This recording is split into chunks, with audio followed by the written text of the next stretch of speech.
نظمت الإدارة العامة للمشروعات البيئية بجامعة مدينة السادات مشروع بيئي تنموي متكامل بقرية الرمالي بمركز قوسنا بمحافظة المنوفية، وذلك استكمالا للمشروع القومي حياة كريمة الذي تتبناه الدولة.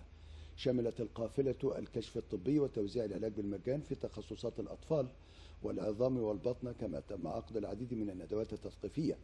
أكد الدكتور خالد جعفر رئيس جامعة مدينة السادات حرص الجامعة على المشاركة في المبادرات الرئاسية وتنظيم المشاريع البيئية التنموية المتكاملة للمناطق والقرى الأكثر احتياجا لتقديم الخدمات الصحية والمجتمعية وتخفيف العبء عن كاهل المواطنين، وتقديم الخدمات الصحية والمجتمعية للأسر البسيطة والحالات المرضية. أعلن اللواء جمال نور الدين محافظ كفر الشيخ عن تركيب 14 ماكينة غسيل كلوي جديدة لخدمة مرضى الغسيل الكلوي من أبناء المحافظة بمستشفى العبور للتأمين الصحي ضمن الخدمات الطبية التي يقدمها التأمين الصحي للمرضى.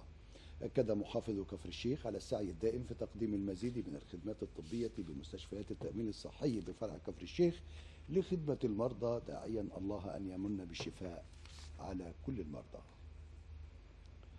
نظمت مديرية الصحة بدمياط قافلة طبية شاملة بقرية كرم ورذوق التابعة لمركز فرسقور، تضمنت كافة التخصصات الطبية ومعمل للتحاليل الطبية أو لتحاليل الدم ووحدتين للأشعة والسونار. أكد الدكتور السيد عبد الجواد مدير مديرية الصحة بدمياط أنه تم توقيع الكشف الطبي على أكثر من 1500 مواطن، وتم تحويل عدد من الحالات لتلقي العلاج بالمستشفيات، بالإضافة إلى استصدار قرارات للعلاج على نفقة الدولة، كما تم صرف العلاج اللازم بالمجان لجميع الحالات.